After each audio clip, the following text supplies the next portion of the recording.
یہ دنیا کی آزمائش کی ہیرا پھیری ہے. کبھی اس کائنات کے اندر اللہ تعالیٰ ہر ہمیشہ عزت کے دن نہیں دکھاتا, ہر ہمیشہ ذلت کے دن بھی نہیں دکھاتا. کبھی عزتوں کے دن آتے ہیں, کبھی ذلتوں کے دن آتے ہیں, کبھی خوشیوں کے دن آتے ہیں, کبھی غم کے دن آتے ہیں, کبھی صحت و تندرستی کے دن آتے ہیں, کبھی بیماری کے دن آتے ہیں, کبھی راحتوں کے دن آتے ہیں, کبھی تنگ دامنی کے دن آتے ہیں. اسی کو اللہ تعالیٰ تلک الایام نداولھا سے تعبیر اللہ تعالیٰ کرتا ہے لوگوں کے درمیان. ان تمام چیزوں میں جو ایک مضبوط جڑ کی شکل ہے وہ اللہ کا تقوی ہے, اللہ کا ڈر ہے. آج لوگوں کے دلوں سے اللہ کا ڈر نکل گیا. کیا مجال تھی, صحابہ کرام ادھر 313 تھے, ادھر 1000 سے زیادہ لشکر دشمنوں کا للکار رہا تھا اور ہتھیاروں سے لیس ان نہتے مسلمانوں پہ ہنسی مذاق اڑا رہا تھا. کون سی طاقت تھی ان کے پاس؟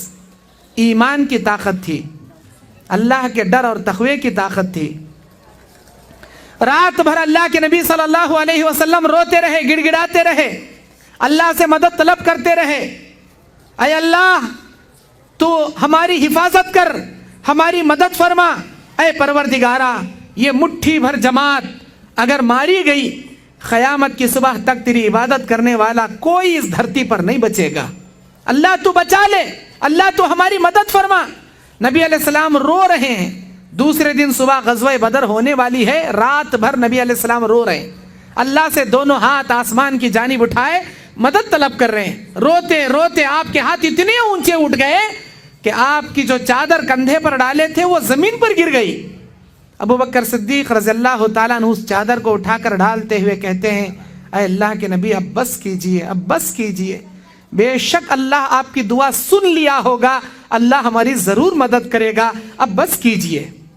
اللہ تعالیٰ کی جانب سے بشارت آئی کہ اے نبی ہم آپ کی 1000 فرشتوں سے مدد کریں گے, اور 1000 فرشتوں سے مدد کریں گے, اور 1000 فرشتوں سے مدد کریں گے.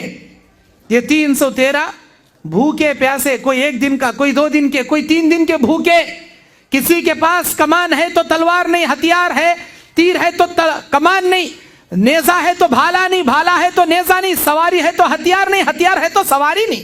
بھوکے پیاسے یہ 313 صحابہ ایک طرف, ادھر کھاتے پیتے ہتھیار سے لیس 1000 سے زیادہ لشکر ایک طرف.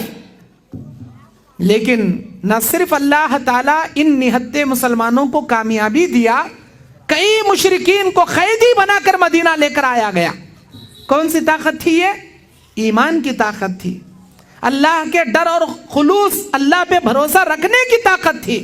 اللہ بیان کرتا ہے, اعوذ باللہ من الشیطان الرجیم ومن یتوکل علی اللہ فہو حسبہ.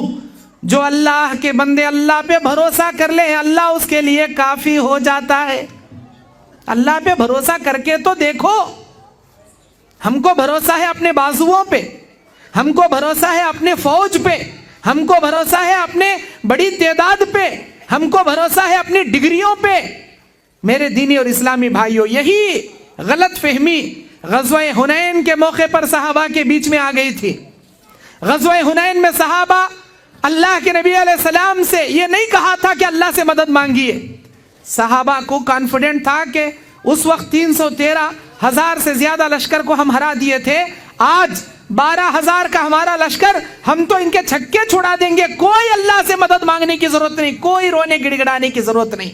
اپنے آپ پر, اپنی فوج پر, اپنے طاقت پر ان کو بھروسہ ہو گیا تھا. بغیر اللہ سے مددیں مانگے گھس پڑے تھے حنین کی جنگ لڑنے کے لیے. اللہ نے ان کے یقین کو توڑ دیا, اللہ نے ان کے گمان کو توڑ دیا. دشمنوں کے تیر بارش کے بوندوں کی طرح صحابہ کرام پر آ کر برسنا شروع ہو گئے. صحابہ بوکھلا گئے اور میدان جنگ چھوڑ کر بھاگنے پر مجبور ہو گئے. کون سے صحابہ؟ یہی صحابہ.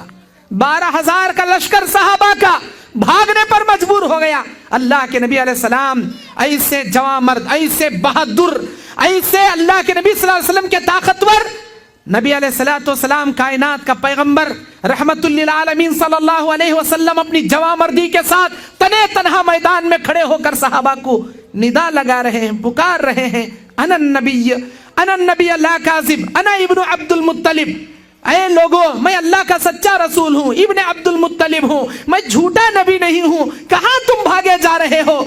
جب اللہ تعالیٰ نے ان کو بتا دیا کہ تمہاری تعداد کوئی کام نہیں آئے گی جب تک اللہ کی مدد تم نہیں چاہو گے، جب ان کو پتا چلا تو یہ لوگ پلٹ پڑے، اللہ سے توبہ استغفار کرنے لگے، اللہ سے مددیں مانگنے لگے، ہاری ہوئی جنگ کو بھی اللہ جیت میں تبدیل کر دیا۔